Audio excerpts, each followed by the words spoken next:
Bonsoir à toutes et à tous. Nous attendons vos questions SMS, Internet et réseaux sociaux pour alimenter notre discussion. C'est une série noire pour le gouvernement et la Macronie. Une critique sévère du Conseil d'État sur la réforme des retraites. Une circulaire du ministre de l'Intérieur retoquée. Une sortie de route pour la garde des Sceaux sur la laïcité ou encore une faute politique sur l'allongement de la durée de deuil pour la perte d'un enfant. Des bourdes sans conséquence pour les uns, des fautes graves et le symptôme d'un gouvernement technocratique, pas assez politique pour les autres. Les oppositions, en tout cas, s'en donnent à cœur joie pour cibler la Macronie, alors qu'une guerre de tranchées débute à l'Assemblée sur la réforme des retraites avec 22 000 amendements déposés. Alors, quelles leçons tirer de ces mésaventures de la Macronie? Est-ce le révélateur d'une faiblesse, justement, de la majorité, d'un faux plat dans le quinquennat? Macronie, couac en stock, c'est le titre de cette émission. Avec nous pour en parler ce soir, Roland Quérol. Vous êtes politologue, directeur du Centre d'études et d'analyse, le CETAN. Citons votre dernier livre, Le président sur la corde raide, chez Calman Lévy. Yves Tréhard, vous êtes éditorialiste, directeur adjoint de la rédaction du Figaro. Nathalie Saint-Cric, vous êtes éditorialiste à France Télévisions. Enfin, Astrid de Villene, vous êtes journaliste, chef du service politique au Huffington Post. Citons votre article pour votre journal. Depuis ses vœux, Macron a du mal à reprendre la main sur le plan intérieur. Vous nous direz pourquoi dans un instant. Bonsoir à tous les quatre. Bonsoir. Merci de participer à ce C'est dans l'air en direct. On va commencer cette émission sur... Certains considèrent que c'est une bourde, d'autres une faute politique majeure. Je pense naturellement à ce qui s'est passé d'ailleurs encore cet après-midi à l'Assemblée. Muriel Pénicaud sous le feu des questions d'une partie de l'opposition qui reproche le rejet d'une proposition de loi sur l'allongement du congé pour les parents qui ont perdu un enfant. C'est plus qu'un couac, ça, Roland Quérol. Oui, c'est vraiment politiquement une bêtise, d'abord. Ouais. Vous savez, les propositions de loi, c'est-à-dire les projets qui viennent des députés, sont souvent accueillis n'importe comment par le gouvernement, quels que soient les gouvernements sous la Ve République. Ce qui compte, c'est les projets de loi qui viennent du gouvernement. Ceux-là, ils sont étudiés, les cabinets, les services s'y sont mis, on a bien regardé les choses, et on sait à peu près où on va quand on arrive au Parlement. Quand c'est des propositions de loi, mais ça n'est le cas que de moins de 10% des lois votées en France. Donc c'est assez rare. Quand il y a un créneau de ce genre, alors on regarde ça un petit peu à la va-vite. À mon avis, c'est arrivé là. Ils ont été secoués. Ils l'ont été d'autant plus qu'aucun d'entre nous n'avait entendu parler d'une proposition pareille. Aucun parti politique n'avait jamais proposé d'étendre le congé pour deuil de parents. Ça leur arrive et évidemment ils regardent ça avec le regard du gouvernement qui regarde une proposition de loi qui vient même pas de gens de la République En Marche, qui vient d'un centriste. Ouais. Et il faut d'ailleurs rendre hommage à l'UDI et au sous-groupe Agir qui ont porté cette proposition qui est une belle proposition que tout le monde, évidemment, a trouvé telle quand on a eu connaissance. Et du coup, il y a cette espèce de réponse assez curieuse, déjà faite en commission par le gouvernement. Donc, ils se sont un peu entêtés à plusieurs jours d'intervalle, disant, bon, c'est vrai qu'il faut faire quelque chose pour les parents qui ont un deuil. Il n'y a rien de plus terrible qui puisse arriver à des gens que perdre un enfant à moins de 18 ans. Donc, il faut faire quelque chose. Mais quelque chose qui soit seulement l'allongement du congé et qui soit seulement supporté par les entreprises, c'est pas normal. D'ailleurs, il y a beaucoup de gens qui ne sont pas salariés, donc ils n'ont pas d'entreprise pour leur payer. Donc, il faut trouver un moyen de mettre en cause la solidarité nationale, ce qui veut dire plutôt nos impôts que les entreprises. Et puis, c'est pas seulement ça. Il faudrait aussi regarder l'accompagnement psychologique, matériel qu'on peut faire pour les gens dans cette situation. Bref, il la retoque. Et du coup, on retoque et on verra plus tard, on va préparer autre chose. Ça se comprend sur le fond. On comprend d'ailleurs le projet va être maintenant enrichi. Il y aura tout ça. Il y aura l'allongement à 12 jours et il y aura l'accompagnement et il y aura la possibilité de donner des jours de RTT quand ça ne suffit pas. Donc tout ça finit bien, si je veux dire. Mais il aura fallu que le président de la République sortent de Dieu sait où et disent ben enfin qu'est-ce que c'est que ça, un peu d'humanité. Le mot est terrible pour des députés de la majorité. Il leur apprend l'humanité. Qui d'ailleurs aujourd'hui, ça fait très mauvais effet. Qui d'ailleurs aujourd'hui, les députés de la majorité l'ont un peu mauvaise, ouais. Considérant que c'est eux qui portent un costume un peu trop grand pour eux. Quelques phrases comme ça qui ont été dans le débat. Une députée du Var, Sereine Mauborgne, qui dit quand on s'achète de la générosité à bon prix sur le dos des entreprises, c'est quand même un peu facile. Alors évidemment là, ça suscite suscité une bronca. Après, elle a présenté ses excuses. Une autre phrase du débat aujourd'hui, elle est signée Édouard Philippe pour donner un petit peu la tonalité de ce qu'a suscité cet aller-retour sur cette proposition de loi. C'est Édouard Philippe qui dit « Tous ceux qui iront chercher la responsabilité ailleurs, notamment sur Muriel Pénicaud, en interne ou en externe, je leur dis merde ». Oui, C'est du Édouard Philippe. Il essaye d'étouffer le débat, mais ça témoigne quand même d'une grande légèreté de la part du gouvernement et surtout de beaucoup d'amateurisme. Parce que ce qui est étonnant, c'est que c'est une question de société, ça. C'est une question de savoir, est-ce qu'il faut... d'ailleurs, quel que soit le nombre de jours, d'ailleurs, ça ne résout rien, parce que je crois que quand on perd un enfant, de toute manière, votre vie, elle est foutue.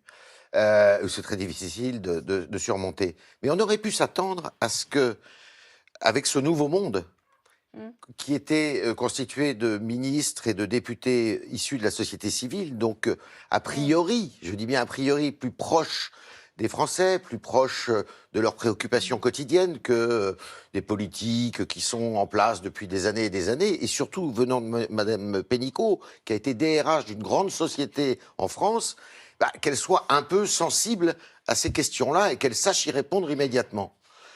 Et ça vient justement précisément d'une ministre de la société civile qui fait cette réponse froide, cynique sur les bancs de l'Assemblée, probablement aux yeux et aux oreilles de beaucoup de Français. Ça, c'est la première chose. La deuxième chose, c'est que la question, qui peut éventuellement se comprendre, elle est très mal posée.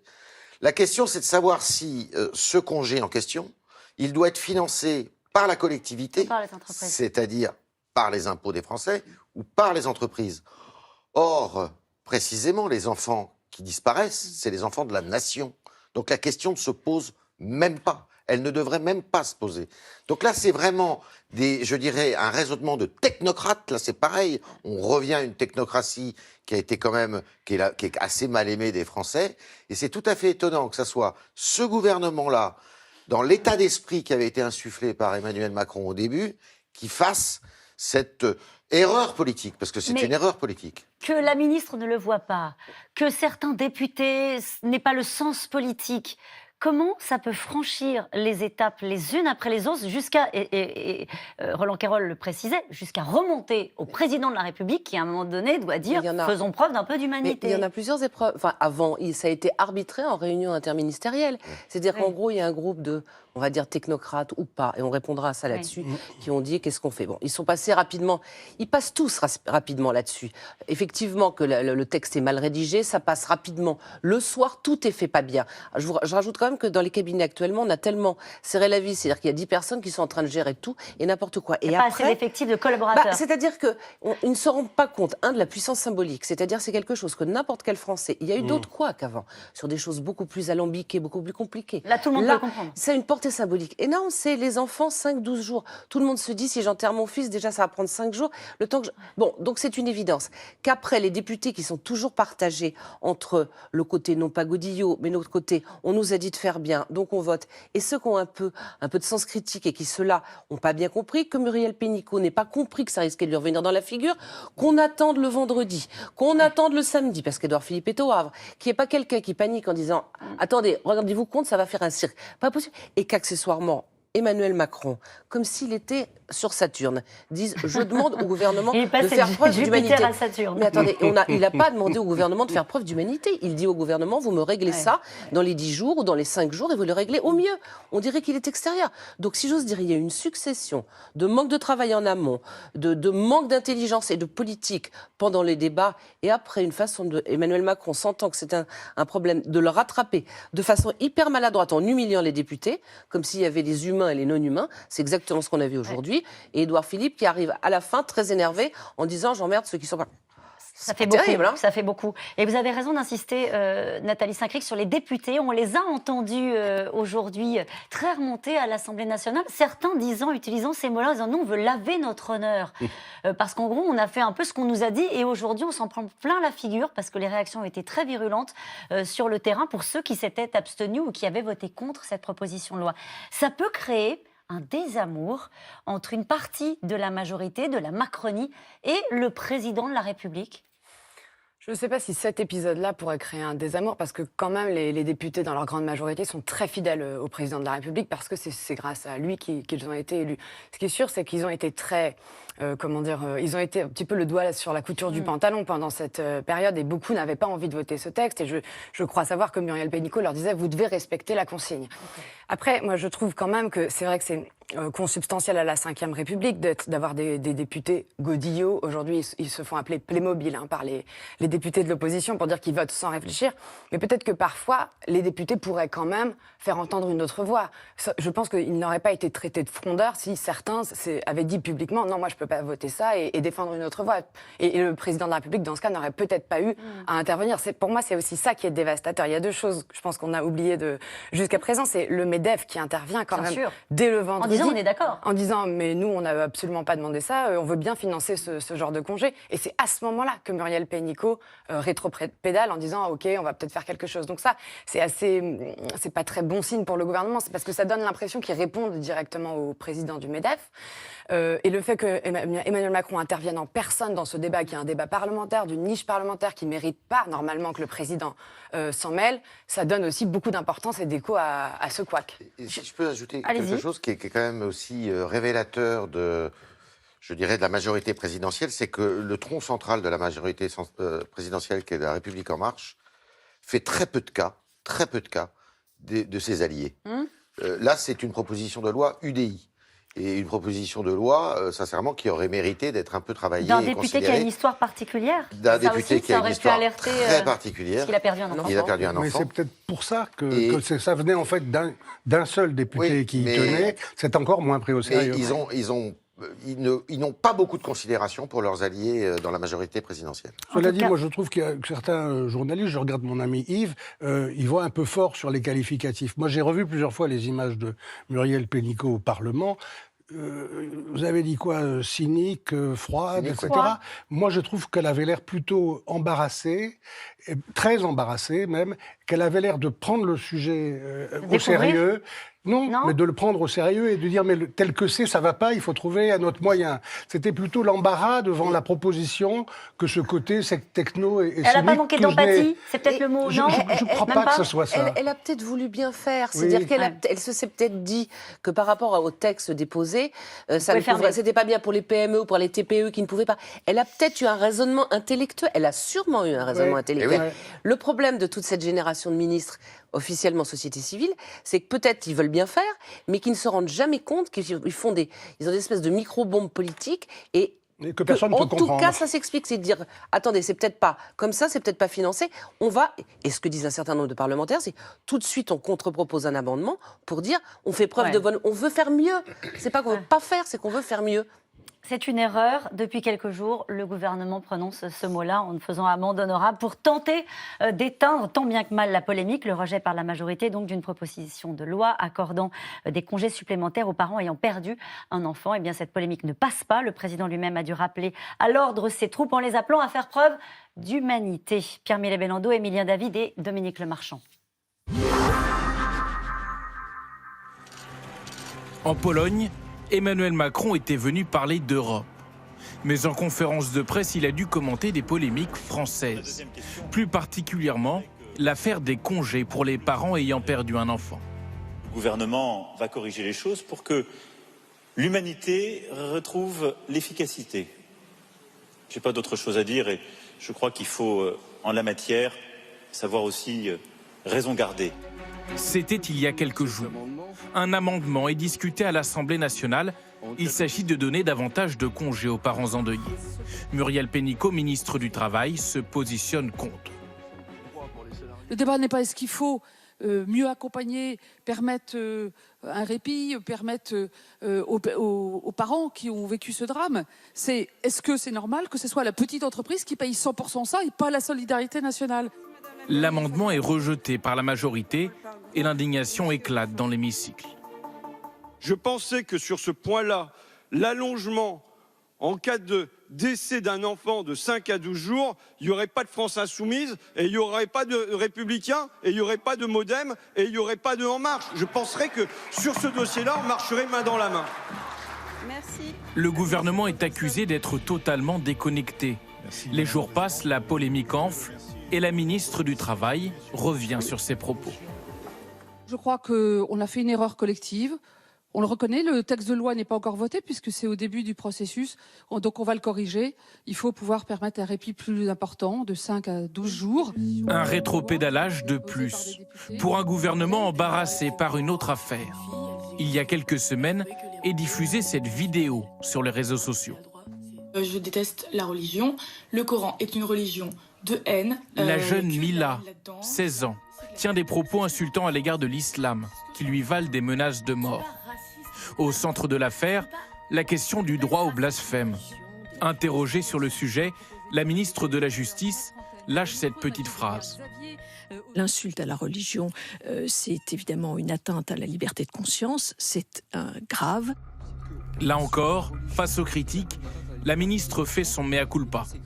Une menace de mort pour avoir exprimé ses opinions, c'était très grave. Ensuite, je reconnais volontiers que mon expression a pu être maladroite ou lapidaire. Mais trop tard, l'opposition politique s'est emparée du sujet. Mila devient un symbole pour Marine Le Pen notamment. Dans notre pays de liberté, ce n'est pas à Mila de s'excuser. C'est à ceux qui la menacent de mort, la harcèlent, l'insultent de rendre des comptes devant la justice. Bravo à cette jeune lycéenne pour son courage. Et lorsque ce ne sont pas les ministres du gouvernement qui sont pointés du doigt, ce sont ces réformes. Le Conseil d'État s'est montré particulièrement critique concernant la réforme des retraites d'abord, dont l'institution pointe les projections lacunaires de l'étude d'impact. Puis sur la circulaire Castaner, qui supprimait les nuances politiques des maires des communes de moins de 9000 habitants. Un tripatouillage électoral selon le Conseil d'État et du pain béni pour l'opposition. Ça raconte une très grande fragilité, parce que quand on connaît le Conseil d'État, croyez-moi, ce sont de fins juristes, ils pèsent souvent leurs avis. Quand il n'y a pas de cap, un moment ou un autre, le capitaine du bateau se trompe. Et il se prend un récif, c'est ce qui est en train de se passer. Le président de la République, pas non plus épargné par les critiques ces derniers jours, la faute notamment à cette photo prise lors du festival de la BD d'Angoulême. Sur le t-shirt, les mots LBD 2020. En référence aux polémiques autour des violences policières. Donc ça, c'est une bêtise. On était déjà en train de commenter cette dernière image. Et bien allons-y, cette image du président de la République avec ce t-shirt. Alors c'est vrai qu'on a mis des choses côte à côte qui ne se valent pas forcément, et c'est pour ça qu'on va les décrypter ensemble. Il a voulu montrer qu'il y avait une liberté de caricaturer en France. Il y a un message politique derrière ce t-shirt qu'a voulu arborer le président de la République. Moi, j'ai plusieurs fois reconnu pas mal de qualités à ce président de la République. Il y en a une que j'arrive pas à lui trouver, c'est tout ce qui a rapport avec l'humour. Il a vraiment du mal. Il est tellement premier degré qu'il a du mal avec ça. Et là, il a voulu faire un petit coup marrant, quoi. Il a compris très bien, parce que certains disent qu'il a peut-être pas compris tout de suite. Si, il a clairement compris sur quoi était le t-shirt. Il a très bien compris son opposition personnelle à Jules, l'excellent dessinateur qui lui montre le t-shirt. Ils ont dialogué ensemble avant. Voilà. Et d'ailleurs, il est persuadé, Jules, que Macron n'acceptera pas de prendre... Non seulement il accepte la photo, mais il le prend en main comme s'il le prenait lui-même sous sa responsabilité.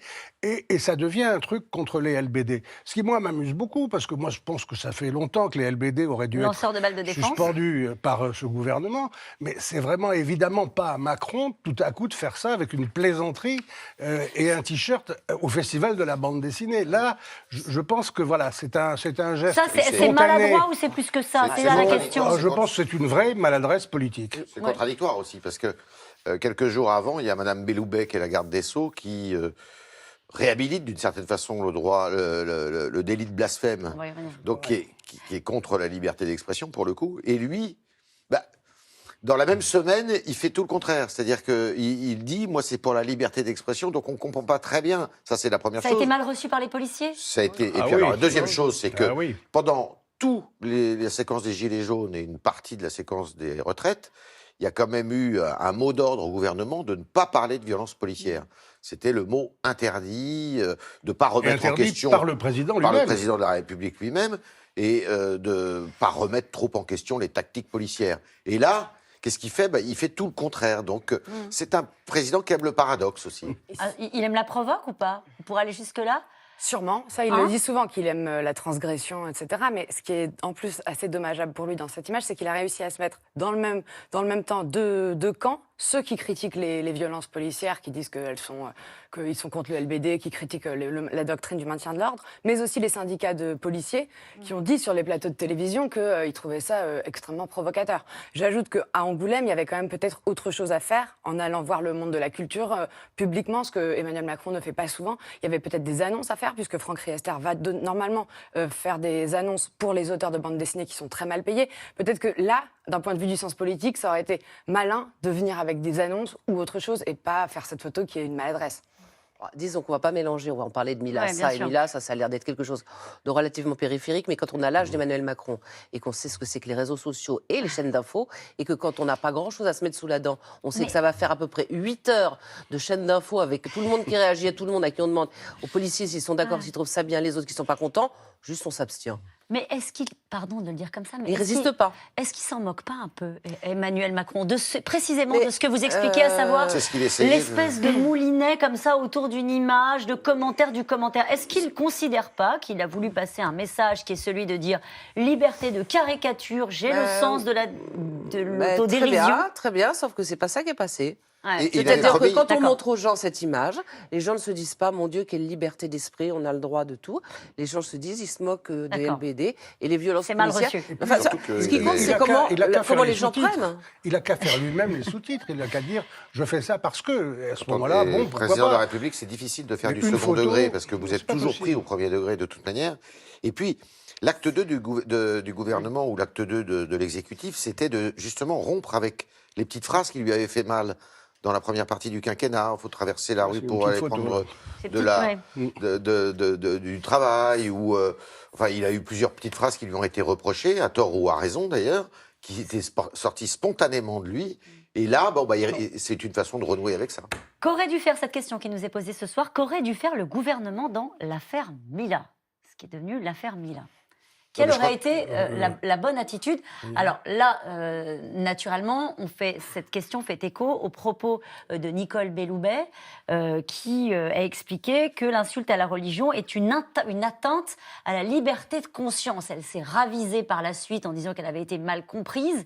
Elle s'est excusée d'une certaine manière. En tout cas, elle a retiré ses propos puisque le délit de blasphème existe en France. Là, qu'est-ce qu'aurait dû faire le gouvernement? Enfin, ne pas prononcer cette phrase-là dès le départ. Oui, ça c'est la première des choses. C'est une maladresse, une bourde, une erreur même du point de vue du droit de la part de la garde des Sceaux, même si elle est revenue en arrière depuis. Moi, ce qui m'étonne toujours dans ce genre de débat, c'est que ça fait longtemps qu'on parle de laïcité. On attend d'ailleurs normalement un grand discours de Emmanuel Macron sur la laïcité, même si lors de son voyage en Israël, il a dit qu'il vraisemblablement il ne le ferait peut-être pas. Le communautarisme aussi, beaucoup de membres du gouvernement, de personnes de la majorité parlent de ce sujet sans qu'il n'arrive jamais. Et en fait, on sent qu'il y a un malaise en France autour de ces questions-là, mais qu'il n'est jamais réglé par le haut, par les gouvernements, par quelque chose de politique. Et donc, du coup, c'est dans ce genre de polémique et de buzz, en fait, sur les réseaux sociaux, qu'à ce moment-là, ils sont pressés de réagir, mais du coup, ils n'ont pas grand-chose à donner en termes de loi ou de discours politique, tout simplement. Pour apaiser. Oui, voilà, ou pour donner une ligne, et donc ça Ce qui aurait été mieux déjà, c'est que Mme Belloubet fasse passer de bourde, parce que venant de la garde des Sceaux, professeur de droit, et qui spontanément dit que c'est une atteinte à la liberté de conscience, bon, ça, au début, ça crée quand même une espèce de remous quant à la liberté d'expression. Ça, c'est la première chose. La deuxième chose, ce qui est patent, c'est les propos, c'est le malaise qu'il y a quand même chez le président de la République vis-à-vis de ces questions-là. Quand il revient d'Israël, il fait des confidences à certains journalistes, et notamment un journaliste du Figaro, et quand on lit le verbatim de ce qui a pu être sa réflexion, on est assez inquiet quand même, parce que c'est une réflexion qui n'est absolument pas aboutie. Quand vous êtes président de la République sur des questions aussi sensibles en plus dans notre pays, et que vous vous exprimez sur ces sujets-là, vous essayez d'avoir un discours qui est construit. Or, sur tous les sujets qui sont abordés, qui sont des sujets qui ont trait effectivement à la laïcité, à l'antisémitisme, à l'islam, au respect des valeurs de la République, enfin autant de choses comme ça, il n'y a aucune des réflexions qui soient cohérentes et abouties.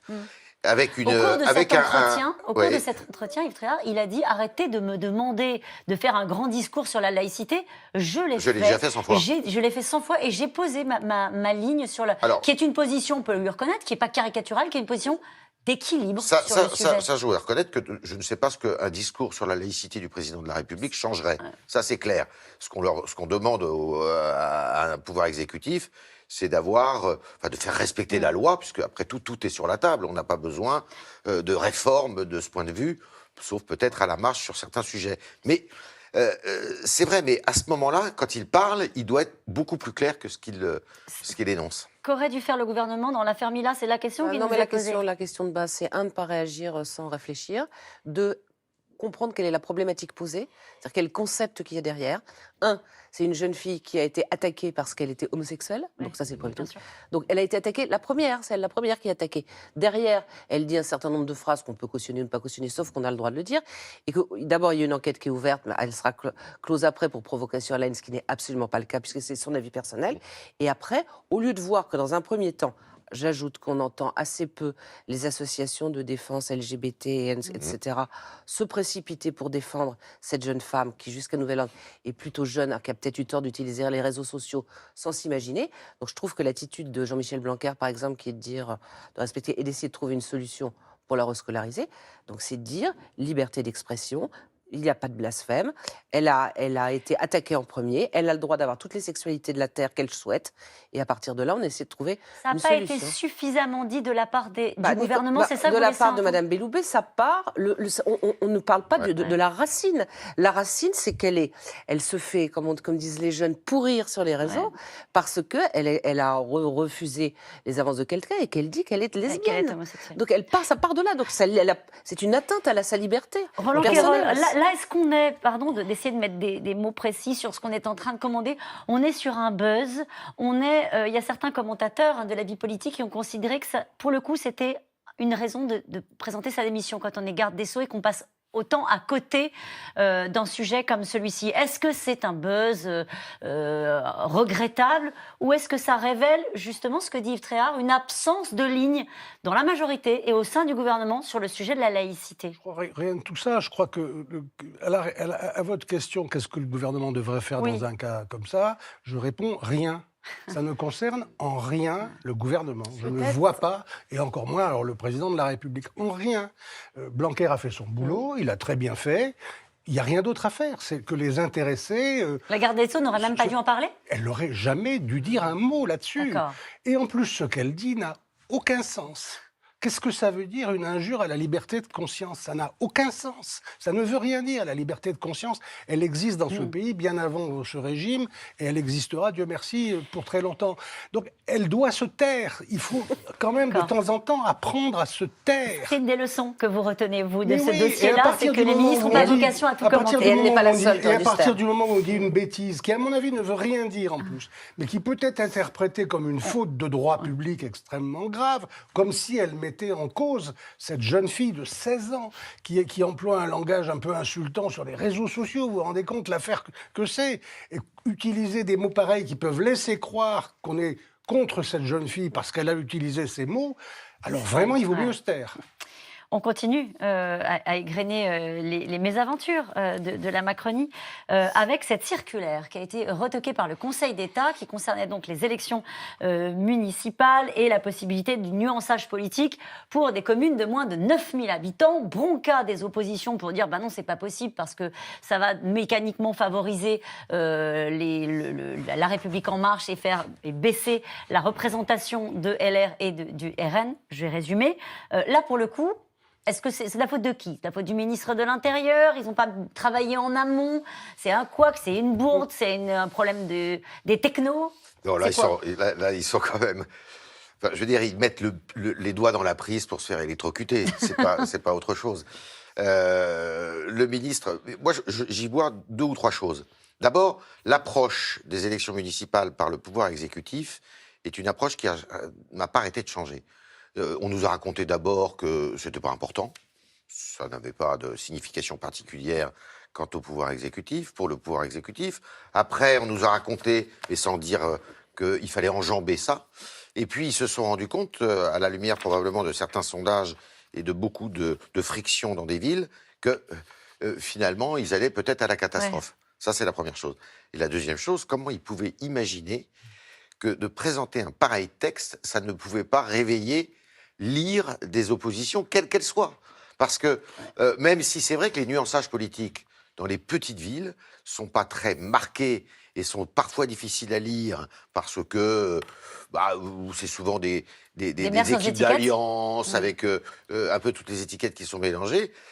Ils sont passés quand même de 3500 à 9000 habitants. C'est pas tout à fait la même chose. Et à partir, au-delà de 5000 habitants, souvent, vous avez quand même des revendications, je dirais, partisanes qui sont affichées. Pourquoi le font-ils? C'est la question que nous posons ce soir. Est-ce que c'est un problème de méthode? C'est aussi un problème pour brouiller le message. Parce que comme ils voient qu'ils vont avoir beaucoup de problèmes dans ces élections municipales, qui pourraient avoir des conséquences, eh ben, ils veulent aussi brouiller le message. Et ils brouillent le message en disant tous ceux qui seront sans étiquette affichés, eh ben, ils seront dans un grand centre. Le sujet, c'est pas tant le propre de cette circulaire qui, de toute façon, a été écartée. Le sujet, c'est d'abord un ministre de l'Intérieur qui s'expose, qui est Christophe Castaner, qui s'expose sur cette circulaire, qui est retoquée. Ça donne le sentiment que c'était mal ficelé, que... Non, il y a les deux. C'est mal ficelé, il y a une intention évidente sur le plan politique de brouiller le message. Et qui a été très bien lu par le Conseil d'État. Bien sûr. Ce qui manque aussi, c'est ce qui avait été très bien pointé au moment de la crise des Gilets jaunes. Et d'ailleurs, l'acte 2 du quinquennat devait normalement résoudre ça, c'est-à-dire d'écouter les corps intermédiaires, d'avoir une forme de bienveillance, etc. Et sur cette circulaire, les deux associations, l'Association des maires de France et l'Association des maires ruraux de France, donc ça c'est vraiment les toutes petites communes, demandait vraiment que l'étiquetage ne soit plus fait, mais pour justement les communes de moins de 3500 habitants. Et au lieu d'écouter ça, en effet sûrement pour des raisons politiques, Christophe Castaner s'est entêté. Au moment où la circulaire est sortie, l'opposition a en effet hurlé en disant que c'était scandaleux à quelques semaines des municipales, et au lieu de revenir en arrière, eh bien, ils attendent que le Conseil d'État les sanctionne. Et c'est toujours un petit peu la même chose, je trouve, que dans l'histoire Mais avec l'idée, l'arrière-pensée politique, pardon, je vous coupe, mais de passer en force et d'essayer de passer entre les gouttes, ou de se dire, non, on nous a dit, avec une forme de naïveté. Il y a une naïveté. Oui. Il y a les deux, il y a une naïveté. Bon, Caroline. Je pose la question. Posez la question. Alors, un couac, c'est quand on n'a pas fait exprès que ça se passe mal.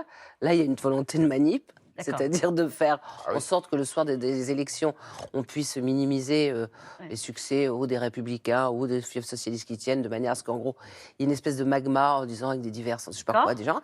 Donc ils ont essayé, mais pensez que c'est le pauvre Christophe Castaner seul qui a essayé de façon machiavélique de faire passer ça. C'est quelque chose qui a été décidé de façon globale, c'est-à-dire c'est bien essayé, c'est raté, et maintenant on est reparti à 3500, ils l'ont annoncé tout à l'heure, et ça devrait passer. Non, dit Roland Querol. Non. Moi, je trouve que le Conseil d'État, dans cette affaire, a fait une erreur d'interprétation et une erreur de droit. La circulaire a été adoptée par Castaner à la demande de l'Association des maires de France et de l'Association des maires ruraux, comme l'a dit Astrid. Et l'Association des maires de France, à ce moment-là, avait demandé dans les petites communes, sans préciser le nombre de communes. C'est une fois la circulaire arrivée que son président s'est rappelé qu'il était aussi un dirigeant politique et a dit que c'était un coup et qu'il n'était pas d'accord. Donc, ce n'était pas prévu. Deuxièmement, cette histoire de nuançage politique. Il se trouve que je suis, comme vous, concerné par ceux qui auront le soir même à travailler sur les résultats électoraux. Ce ne sera pas facile. Ce qu'on nous a raconté est faux. Le Conseil d'État nous dit, reprenant exactement ce que dit le groupe des Républicains, que ça élimine des résultats électoraux 52% de la population et 97% des communes. Or, ce n'est pas vrai. Dans la plupart des communes de moins de 9000 habitants, y compris, 9 sur 10 des têtes de liste déclarent une étiquette. C'est seulement pour 1 sur 10 restants, donc pas 52% de la population, mais 5% de la population, que des têtes de liste veulent absolument pas donner d'étiquette, et que l'habitude, que moi j'ai toujours condamnée, c'est que ce sont les préfets qui rajoutent des nuances politiques. C'est ça qui était supprimé. Donc on nous a fait croire, le Conseil d'État nous a fait croire, s'enfournant dans les critiques de l'opposition et les reprenant in extenso, a fait croire que c'était vouloir cacher les résultats aux Français. C'est entièrement faux. Donc là, c'est pas un couac, c'est quoi? C'est le Conseil d'État qui fait de la politique? Oui. Bon. On va reparler du Conseil d'État sur la question des retraites. Après l'opposition dans la rue, la bataille rangée dans l'hémicycle. Et la réforme des retraites arrive à l'Assemblée dans un climat de tension. Le débat se fera en procédure accélérée. Les oppositions se braquent et jouent l'obstruction. En première ligne, surtout, la France Insoumise et ses 19 000 amendements. Myriam Zéhar et Juliette Vallon. Le marathon de Clémentine Autain. député La France Insoumise, ne fait que commencer. Ça va? Ouais, on se quitte plus. T'as dormi un peu? Les débats sur la réforme des retraites ont débuté hier et ont duré jusqu'à tard dans la nuit. Alors ce matin, bonjour, ça va? elle se prépare à la prochaine séance avec son équipe d'attachés parlementaires. Tiens, les amendements, ils sont bons, ils sont déjà prêts. Des milliers d'amendements pour bloquer le texte de loi de réforme des retraites. Les 17 députés de la France Insoumise en ont déposé 19 000, même pour changer le titre de la loi. Nous, on veut appeler un chat, et on a dit, au titre du projet de loi, de substituer au mot « instituant un système universel de retraite », nous, on veut mettre les mots « détruisant le système des retraites par répartition ». Nous, ce qu'on fait, c'est utiliser les leviers de la Ve République, les leviers parlementaires, pour aller jusqu'au bout et crier haut et fort que nous refusons ce projet en bloc. Pas dans le détail, en bloc. Une stratégie d'obstruction parlementaire assumée. Une bataille qui a débuté hier en commission spéciale. 71 députés vont plancher au moins 5 jours sur le projet de réforme des retraites. Un examen hors norme. Au total, près de 22 000 amendements donc. Un record pour un texte aux aspects multiples et surtout très techniques. L'équilibre, il est partout en réalité dans le texte, mais il ne l'est pas. Alors, il est anormalement discuté actuellement avec toutes les autres mesures d'équilibre financier dans la pièce d'à côté. On découvre au fil de l'eau que la pension sera égale au nombre de points fois la valeur du point, moins le malus. Âge de départ, pénibilité, valeur du point. Le chantier est immense et les discussions promettent donc d'être longues. Le rapporteur a dit « Ah ben on va pas vous répondre 17 000 fois la même chose ou 19 000 fois la même chose parce que vous avez déposé 19 000 amendements. » Mais cher rapporteur, c'est pas 19 000 amendements identiques.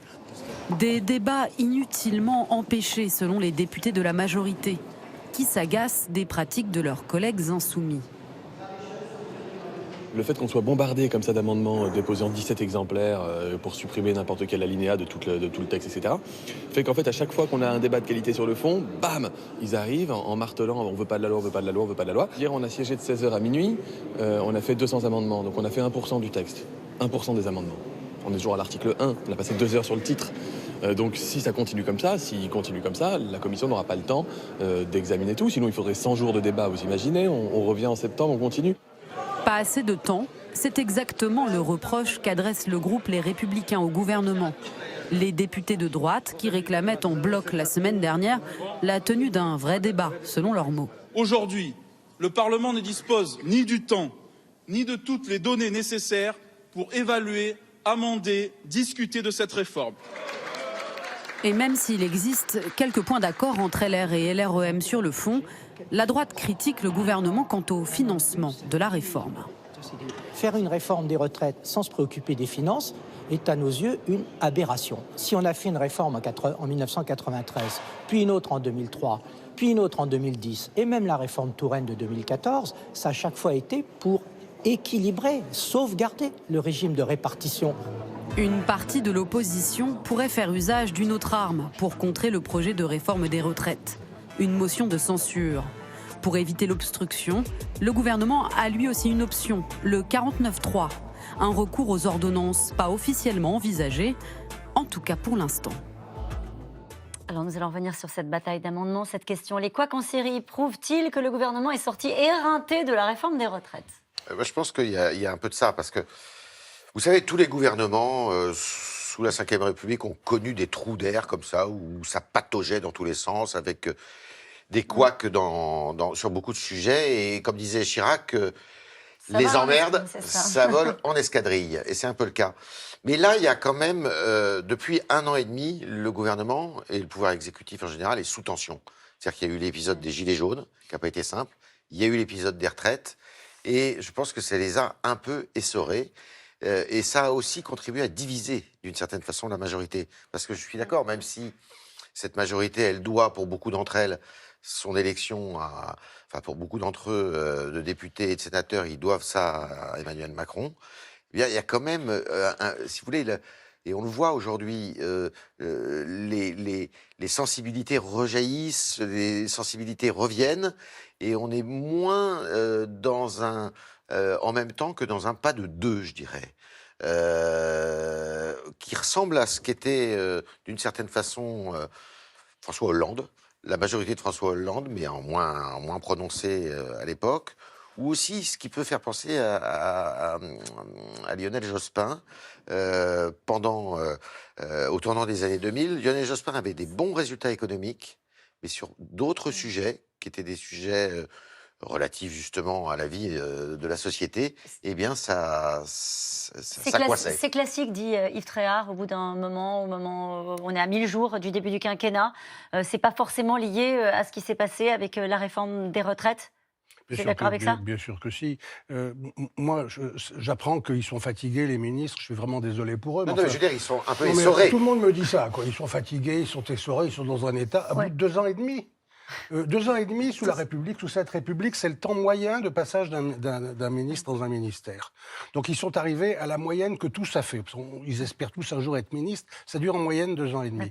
Donc si on devait être fatigué à ce compte-là, il n'y a qu'à tous les changer. Je veux dire, c'est pas admissible comme excuse d'être essoré. Bon. Deuxièmement, oui, la réforme des retraites, c'est ça qui est le gros caillou dans la machine qui l'empêche de tourner. Et en même temps, je trouve qu'il s'est quand même passé pas mal d'avancées sur cette histoire des retraites depuis 3 ans, parce qu'on dit ils sont là-dedans, c'est incroyable, ça bouge pas, mais ça a beaucoup bougé. Par exemple, toute l'opinion s'est mise à admettre qu'il y aura le même système de retraite pour le secteur privé et le secteur public, et même que ce sera un système nouveau qui sera aucun des deux. Quand on disait ça, il y aura le même système public-privé, tout le monde disait c'est infaisable. Bon. Ensuite, il se trouve que la retraite, c'est un problème terrible, parce que dès qu'on soulève un problème, c'est en même temps, ça soulève d'autres. La pénibilité, c'est la première fois qu'un pays va parler de la pénibilité à l'occasion d'une réforme d'un système de retraite. Ça, c'est pas mal. Attendons de voir comment ils vont le résoudre. Le problème du travail des seniors. Enfin, vous voulez dire qu'ils s'en sortent pas si mal ? Je veux dire qu'il va y avoir un texte, que quelles que soient les obstructions parlementaires, on va avoir une conférence de financement avec les organisations syndicales, ce qui était réclamé par certains syndicats réformistes qui n'étaient pas acceptés au départ. Il va y avoir un débat parlementaire, il y aura une loi. Après, malheureusement pour eux, le débat va continuer sur les ordonnances, sur les décrets. On n'est pas sorti des discussions sur les retraites. Mais tout de même, les choses ont bougé. Roland, ils n'étaient peut-être pas tous préparés. Je ne parle pas des gouvernants, ni encore moins des députés. Les députés, ils nous disent, on a déjà la tête sous l'eau, on sait pas. Ils se font engueuler. Mais ils se font engueuler pourquoi ? Sur la réforme des retraites ? Mais sur le terrain ? Sur le terrain. On ne peut pas demander à des gens... C'est leur rôle. Mais je suis d'accord. Mais on ne peut pas avoir des vétérans de la 4e ou des gens qui ont été parlementaires pendant 30 ans en prenant des gens qui viennent de partout, de plein de métiers où ils ne sont pas habitués ni aux agressions, ni à la difficulté, ni à pas être... Ils se retrouvent, ils sont tellement nombreux, en plus, on ne les entoure pas, donc ils sont un peu paumés. Mais l'avantage de la Macronie, enfin ce qui a été l'avantage, devient parfois un inconvénient. 22 000 amendements avec la France Insoumise qui dit en gros la suite de l'opposition dans la rue, on va la mener clairement dans l'hémicycle. Ça, c'est le jeu ? Oui, c'est un jeu classique du débat parlementaire, mais je pense que justement, ils ont été évidemment affaiblis par tout ce mouvement social, etc., qu'on a suivi au cours de ces dernières semaines, mais la réforme des retraites qui arrive au Parlement peut encore plus les affaiblir, à mon sens. Et je trouve que les débats qui ont commencé en commission le laissent à penser, parce qu'on a des députés de la France Insoumise, en effet, qui font un travail parlementaire minutieux. 17 000 amendements, alors en effet, c'est de l'obstruction, c'est revendiqué comme tel, mais ça va les embêter dans l'hémicycle, parce que ça veut dire qu'ils vont utiliser tout le temps de parole qui est en leur possession, qu'ils vont faire des rappels au règlement, qu'ils vont faire une motion de censure, une motion référendaire. Ils utilisent tous les outils parlementaires pour embêter la majorité. Et face à ces députés-là, et au groupe de droite, qui est un groupe expérimenté et qui est très en colère contre cette réforme qu'ils appellent à trous parce qu'il n'y a pas le financement. Le groupe En Marche, comme souvent quand il y a un débat tendu à l'Assemblée, va se retrouver pris en étau. Et comme ils sont peu expérimentés, souvent ils ont du mal à répondre politiquement. Et là, déjà en commission, c'est ce qu'on voit. Il y a peu de réponses, aussi pour ne pas faire durer les débats. Et ça, c'est un des risques qu'on avait déjà vu au moment de l'affaire Benalla. Je ne sais pas si vous vous souvenez. Au moment de l'affaire Benalla, il y avait un texte qui n'était pas un texte si compliqué à voter, un texte sur les institutions, mais l'affaire Benalla a pris une telle résonance dans l'ensemble de l'hémicycle, avec Mélenchon à gauche, Christian Jacob à droite, que les députés En Marche ont été complètement tétanisés, paralysés, et n'ont rien pu faire, et le texte n'est toujours pas à l'ordre du jour. Que moi, j'ai tendance à dire que c'est beaucoup plus important que l'affaire Benalla. Pourquoi? Oui, bien sûr. Beaucoup plus important, pourquoi? Parce que beaucoup de ces députés, j'ai discuté avec eux, sont allés dans cette réforme la fleur au fusil en se disant, c'est vrai que c'est séduisant sur le papier, parce qu'effectivement, on va vers plus de justice. Alors, sans revenir sur toute l'histoire, si Macron a choisi cette optique-là pour faire la réforme des retraites, c'était pour se distinguer de Fillon aussi et pas toucher à l'âge qui est toujours une histoire compliquée dans notre pays. Mais sauf que c'était complètement impréparé. Il n'y avait rien de préparé. Et ces députés ne le savaient pas. Donc ils sont arrivés là-dedans, dans ce sujet, en se disant, bon, ça a l'air de passer, ça va passer, fort en plus de l'exemple des ordonnances sur le droit du travail, ça va aller plutôt pas trop mal. Et puis ils ont découvert que finalement, c'était une réforme à trous. Et que ni le président de la République, ni le Premier ministre... Ce que vous laissez dire, c'est qu'ils n'adhèrent pas, comme ils auraient... Pas surtout. Pas surtout. Ils n'adhèrent absolument pas surtout. Et ils adhèrent surtout pas à la complexité. Parce que la complexité fait qu'on va remplacer, même si je suis d'accord avec Roland, dans 30 ans, ça sera réglé, tout ça. Mais avant quand même. Peut-être avant. Mais oui, enfin 2037. Oui, ça fait un peu avant. In fine, oui. Effectivement. Mais on remplace, ils ont le sentiment qu'on remplace une usine à gaz par une autre usine à gaz. Est-ce que c'est pour ça? Oui, je voudrais vous poser deux questions avant d'aller au troisième reportage. Deux choses. Votre analyse sur le nouveau parti, alors c'est pas un parti, c'est une sensibilité de gauche, les amis de Jean-Yves Le Drian, qui s'appelle Territoire de Progrès, qui donc font vivre une aile gauche de la majorité. Est-ce que c'est lié, à votre avis, au débat sur les retraites et à différentes sensibilités qui se sont exprimées? Et l'autre sujet, c'est des amendements suggérés par la CFDT. On sait qu'il y a un attachement de cette majorité au travail de la CFDT. Est-ce qu'il n'y a pas le risque, là, qu'une partie de la majorité, main dans la main avec la CFDT, essaie de pousser des sujets comme le minimum de pension à 100% du SMIC, meilleure prise en compte de la période de chômage, critères de pénibilité? Roland Quérol? Écoutez, le droit d'amendement, c'est un des droits fondamentaux des parlements. Ouais. Partout, il y a des parlements qui ont un minimum de pouvoir. Et chaque fois, des amendements sont déposés ou sont gentiment mis dans les boîtes aux lettres des différents députés de la part des différents groupes d'intérêt de la société. Parfois, ils sont repris tels quels, par certains d'ailleurs. Donc là, on a une 50aine d'amendements de la CFDT. Incontestablement, ça va poser les problèmes que vous dites. La sensibilité CFDT, elle est très présente dans le groupe parlementaire de La République En Marche, qui est, disons, plus au centre-gauche. Le centre de gravité du groupe La République En Marche est plus au centre-gauche que l'électorat de La République En Marche. Donc, je pense qu'il va y avoir beaucoup de gens qui vont avoir envie de déposer des amendements. Je crois que c'est à distinguer des amendements, les 19 000 amendements dont vous avez parlé de la France Insoumise. Parce qu'alors là, on est, comme l'a dit Astrid, dans le cas même classique de l'obstruction parlementaire. Et ce qui m'étonne, c'est qu'on continue à faire ça au Parlement. Je trouve que ça ne donne pas une très bonne image du Parlement. Moi, je suis d'accord, c'est catastrophique. Quand je vois les amendements de La République En Marche, là, c'est 1,73, 1,74, de la France Insoumise, 1,67. Les mêmes amendements reviennent tout le temps. Mais chaque fois qu'un président de l'Assemblée, il n'y a pas longtemps, le dernier, c'était Richard Ferrand, leur propose de faire un changement du règlement pour réguler un peu les amendements, tout le monde se lève en disant quoi ? Non, c'est une atteinte à la démocratie, atteinte au droit d'amendement. Il devrait quand même réfléchir à des façons un peu plus modernes de faire fonctionner une assemblée. Oui, ils sont 17, il y a 19 000 amendements. C'est vraiment, à un moment donné, je pense que les Français en auront marre de l'obstruction. Le Drian, Jean-Yves Le Drian, non? Alors, Jean-Yves Le Drian, mais bien sûr, avec Territoire de Progrès, ça s'appelle comme ça. Ça fait longtemps qu'on parle d'une aile gauche, ils ont mis du temps. La seule chose j'ai trouvé très étonnante, c'est la réaction d'Olivier Faure, du PS, en parlant de la réunion des alcooliques anonymes. Je trouve ça absolument... inélégant pour on n'en a pas parlé, on ne peut pas terminer l'émission et poursuivre l'émission sans en parler quand même, parce que c'était pas rien, c'était il y a quelques jours, l'avis du Conseil d'État sur la réforme des retraites. Ça a été mis dans la catégorie les couacs. C'était justifié ou pas, Astrid de Villene? Moi, je l'ai mis dans la catégorie des couacs, oui, parce que c'est vrai que ça faisait, après la bataille de la rue, d'avoir l'avis d'une institution aussi quand même importante que le Conseil d'État, c'était un désaveu pour le gouvernement. Surtout que les députés, dans la foulée, ont embrayé sur exactement le même thème en disant on ne peut pas étudier en 4 jours une étude d'impact, 2000 pages sur un sujet aussi complexe. Et il y a un recours au Conseil constitutionnel qui devrait être déposé par notamment LR sur ce sujet. Donc, pour le gouvernement, il ne faudrait pas que le Conseil constitutionnel, en plus, censure la réforme après tous ces mois de débat. Il a choisi de se frotter au suffrage universel. Le Premier ministre est en campagne sur ces terres du Havre et prévient quand même qu'il restera à Matignon s'il emporte cette élection. Pas d'étiquette La République En Marche pour le chef du gouvernement qui doit naturellement rendre des comptes sur le terrain et en particulier sur la réforme des retraites. Vous allez le voir, Mathieu Lignot et David Lemarchand, reportage. Édouard Philippe candidat, eux n'en veulent pas. 500 manifestants défient les forces de l'ordre au Havre, vendredi dernier. Le Premier ministre donne un meeting pour lancer sa campagne des municipales. Le comité d'accueil, pas vraiment chaleureux, est tenu à bonne distance. Et vous n'avez pas été invité, vous? Ah non, non, il n'a pas voulu de nous, hein. Il faut mieux pas. Hein. Il a un mandat de Premier ministre, je vois pas ce qu'il vient foutre. Ouais, bah alors qu'il est jamais là, quoi. C'est un peu une forme de provocation. Comment faire des réunions de quartier maintenant dans ces conditions-là? À 150 mètres à peine, les supporters de l'ancien maire, Édouard Philippe, ont attendu la fin du suspense pendant plusieurs mois. Ça n'a échappé à personne. Oui, mesdames et messieurs, je suis candidat à la mairie du Havre.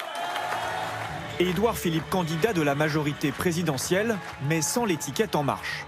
S'il gagne, c'est Jean-Baptiste Gastine, numéro 2 et membre des Républicains, qui sera maire par intérim.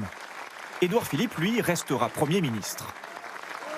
Impossible de cumuler les deux fonctions, alors Édouard Philippe, boxeur amateur, sait qu'il va prendre des coups.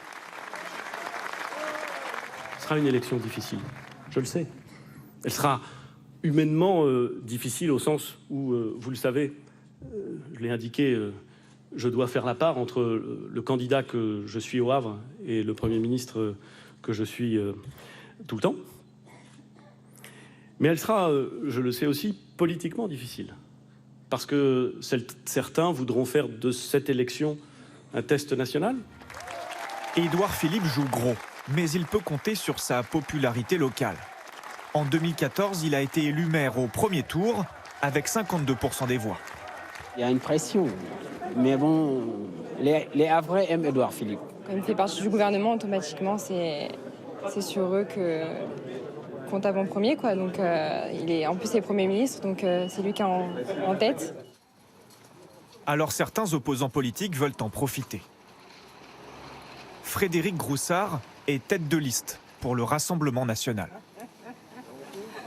Alors vous voulez être maire du Havre, pourquoi? Pourquoi? Expliquez-moi. Pour remonter un peu la ville. Pour remonter un petit peu la ville, il va falloir faire beaucoup de choses dans cette ville-là. Avec 22% aux dernières élections européennes, son parti est arrivé en première position au Havre. Il espère améliorer ce score. Se mettre Édouard Philippe tête de liste, c'est un petit peu un plus pour nous. Parce qu'il va y avoir un vote sanction.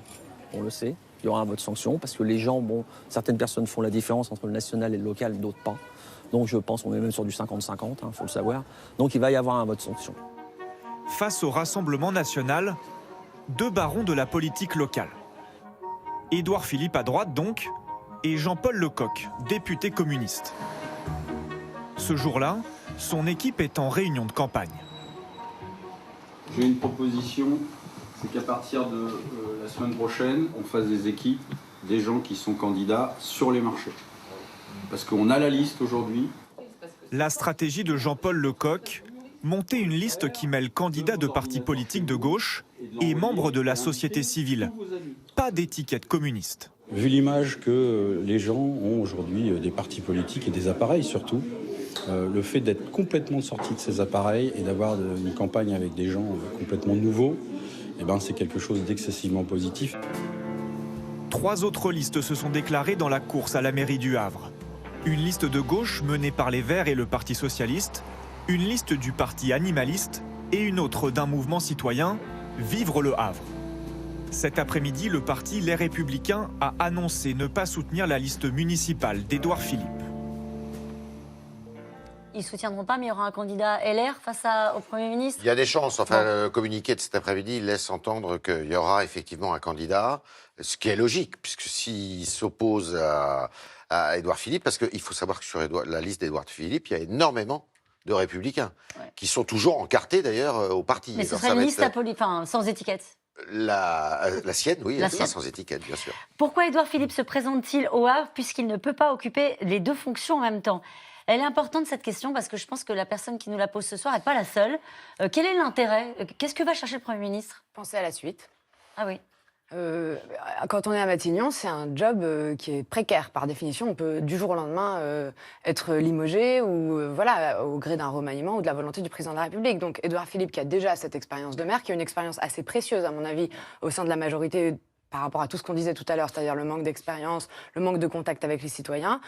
Il va sur cette liste, il a de grandes chances de gagner et comme ça, au cas où, il a ce bastion qui est un bastion qui peut être très utile pour lui s'il veut une autre carrière politique derrière. Un Premier ministre qui va se frotter au chiffrage universel, c'est bien perçu, bien reçu, à votre avis? Je ne sais pas, parce qu'il y a deux arguments. Moi, je suis d'accord avec Astrid. Il y a l'idée, j'aurai un fauteuil pour après, de conseiller municipal, pouvant me faire réélire maire. Mais il y a aussi, probablement, il y a la vérité, il y va. Et qu'il faut quand même un certain courage aussi, alors qu'il est en train de se colter la réforme des retraites, avec sans arrêt des manifs, des grèves, des obstructions parlementaires, aller au Havre, où il y a une CGT assez forte, qui déjà l'a accueilli un peu bruyamment quand il est arrivé là pour sa campagne électorale, et il va se la retrouver à tous les coins de rue. Donc c'est en même temps quand même un certain courage politique d'aller au contact avec les citoyens dans ces conditions. On ne pourra pas lui dire qu'il est déconnecté. Non, absolument. Moi, je suis incapable de juger entre, on dira, il a du courage de se frotter, comme disait Caroline, au terrain, ou alors il aura autre chose à faire de mieux, c'est-à-dire de s'occuper des retraites et de s'occuper éventuellement de ce qui a pu se passer vendredi dernier, ou s'il avait peut-être été là, il aurait mis de l'ordre très rapidement dans les choses. Mais ça, c'est aussi un moyen pour lui de se relégitimer, effectivement. Et par rapport au président de la République, qui, lui, ne peut pas, à l'intermédiaire, voir où il en est, c'est une assurance. Là, c'est une assurance. Et nous revenons maintenant à vos questions. Ce gouvernement peut-il tenir ainsi pendant encore 2 ans? De toute manière, il y aura un remaniement après les municipales. Oui. C'est déjà clair, parce que par la force des choses, vous avez quelques ministres qui vont soit faire très mauvaise figure pendant les municipales ou pour certains d'entre eux, être élus maires. Il n'y en a pas beaucoup, mais quelques-uns. Et puis S'ils perdent, ils sont débarqués du gouvernement? Oui, je pense que ça, c'est la règle. Et puis, vous avez quelques ministres qui ne sont plus tellement en cours à l'Élysée, ni à Matignon. On peut penser que le ministre de l'Agriculture, ça se passe plutôt assez difficilement. Puisqu'il était candidat, je le rappelle, à Biarritz, qu'il a fallu le rappeler à l'ordre alors qu'il y avait déjà un autre ministre qui était non pas candidat en première position, mais sur une liste concurrente. Enfin, des pataquès, comme il y en a pas mal d'ailleurs sur le territoire pour La République En Marche. Nous en parlions ce soir, mais Muriel Pénicaud fait partie de la liste où elle a été très soutenue par le président et par le Premier ministre. On verra, parce qu'elle a été très soutenue à chaque fois, et puis elle a eu quand même à son crédit l'histoire des réformes du droit du travail, de la réforme du droit du travail. Mais ce qui est sûr, c'est qu'il y aura un changement au gouvernement, il y aura un changement probablement à la tête du mouvement La République En Marche, et il y aura aussi un changement probable à la direction du groupe de l'Assemblée nationale. Après les municipales, dites-vous, Macron ne manque-t-il pas tout simplement de ministres à la hauteur? En tout cas, de ministres qui ont plus de poids politique, ça c'est sûr qu'il en manque. À part Gérald Darmanin, Édouard Philippe évidemment, mais c'est vrai qu'on a peu de ministres très politiques qui vont dans les émissions de télévision. Il y a Marlène Schiappa quand même. Mais il manque à mon avis de ministres qui endossent en fait les réformes et qui sont de véritables porte-parole. Mais c'est pas le choix qu'il a fait. Il a fait le choix depuis le début d'avoir des ministres techno, comme on dit, des techniciens qui maîtrisent leur dossier. C'était un des arguments. La grandeur et misère de la Macronie, c'est la grandeur d'avoir voulu changer, d'avoir s'être dit qu'on allait prendre des gens comme dans l'entreprise. Et puis ayant perdu François Bayrou, il a quand même perdu beaucoup. C'est-à-dire que c'est non seulement des gens qui ont un poids politique, mais qui ont un sens politique. C'est-à-dire des gens qui sentent venir les choses et qui probablement ne feraient pas moins d'erreurs. Et puis si on rajoute à ça la multiplication des interventions dans les médias, on a toutes les chances qu'il y ait des bourdes assez fréquentes. Cela dit, moi je tempérerais ça parce que sincèrement, sous Sarkozy et sous Hollande, on disait un peu la même chose. Qu'ils étaient un peu esselés et qu'ils n'avaient pas de poids lourd autour d'eux, ou alors des béni-oui-oui. Des ministres béni-oui-oui qui étaient très bons amis. Et puis des fois, il y en a eu dans les législatures précédentes. Certes, mais les gouvernements précédents ont-ils autant rétro-pédalé que celui-ci? Oui, bien sûr, il y a eu des tas d'allers-retours. Ce dont je suis sûr, en revanche, c'est que des remaniements gouvernementaux servent à rien. dans l'opinion publique. Ça peut servir à l'interne, parce que celui-là, il est fatigué, il vaut mieux le remplacer par un autre, très bien. Mais ça ne sert ni à rajouter des politiques, parce que si on les avait, on les a pas, donc ça ne changera rien, on les aurait mis, oui. Et puis ça ne changera rien non plus, parce que si c'est le même Premier ministre, c'est ça qu'on voit. Ouais. Et donc si ça reste le même Premier ministre, regardez Fillon, il est resté 5 ans, et sans arrêt, il y avait des émissions partout en disant « il ne peut plus tenir ». D'autant qu'à l'époque, en plus, entre lui et le président de la République, ça cognait de temps en temps. Là, c'est même pas le cas, donc je ne vois pas de raison. Ségolène Royal n'a-t-elle pas dit pratiquement la même chose que Nicole Belloubet à propos de l'affaire Mila? Elle a dit pire. Ah oui, elle a dit pire, parce qu'elle s'est prononcée carrément contre les propos de Mila, sans lui reconnaître la moindre circonstance atténuante. Elle l'a enfoncé, et du point de vue du droit, de façon absolument scandaleuse, puisqu'elle a mis ce qu'avait dit Mila sur le même plan que les gens qui insulteraient leurs parents, leurs enfants ou leurs cousines. Or, c'est pas du tout une attaque contre des personnes, mais contre une religion. Donc là, Ségolène Royal, elle est parfois bien inspirée, mais elle aussi, de temps en temps, elle devrait peut-être se taire.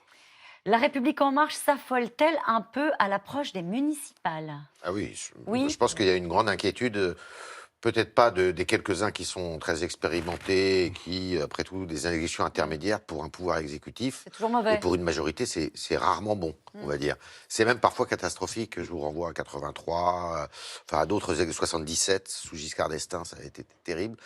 Bon, mais justement, par le manque d'expérience, peut-être que la faculté d'encaissement, si jamais ça se passe pas bien, et puis il faut dire aussi une chose, c'est que c'est la première fois qu'on a une formation de la majorité présidentielle qui a aucun enracinement local, qui part de rien, en fait. Mais elle a en plus très peu de candidats.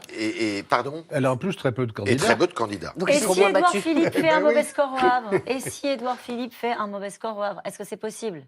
Qu'est-ce que c'est qu'un mauvais score ? La dernière fois, il est passé au premier tour. Donc, s'il repasse au premier tour, je crois que tout le monde dira que malgré tout ce qui lui est arrivé dans la vie nationale, chapeau.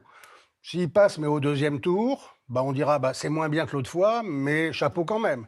S'il prend une veste, c'est une catastrophe pour lui. Mais ce qui est sûr, si vous voulez, c'est qu'avec la façon dont les commentateurs, dont je fais partie, on va lire les élections municipales, c'est qu'on va avoir le sentiment d'une résurgence de la droite et de la gauche. C'est-à-dire que ce qu'avait... Peut-être une montée des Verts, quand même. Et il y aura sans doute la montée des Verts. Allez, quid du grand débat ? A-t-il servi à quelque chose ou a-t-il fini aux oubliettes ? Il a quand même mis 17 milliards d'euros sur la table, donc il n'a pas servi à rien. C'était avant le grand débat, non ? C'était après le grand 17 débat. milliards.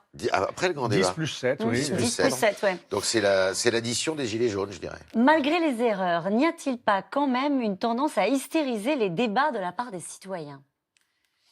C'est la Là, ça évoque les réseaux d'aujourd'hui, sociaux. Les réseaux sociaux, l'information continue, évidemment. Mais à partir de là, il faut l'intégrer, c'est-à-dire essayer, comme on l'a dit au début de l'émission, en l'intégrant, de ne pas prêter le flanc avec la moindre phrase qui dépasse, le moindre t-shirt qui ne devrait pas être là. Donc la langue de bois et la transparence. Non, pas forcément la langue de bois. Il peut y avoir une économie de silence. On n'est pas obligé de parler tout le temps. On n'est pas obligé de se précipiter.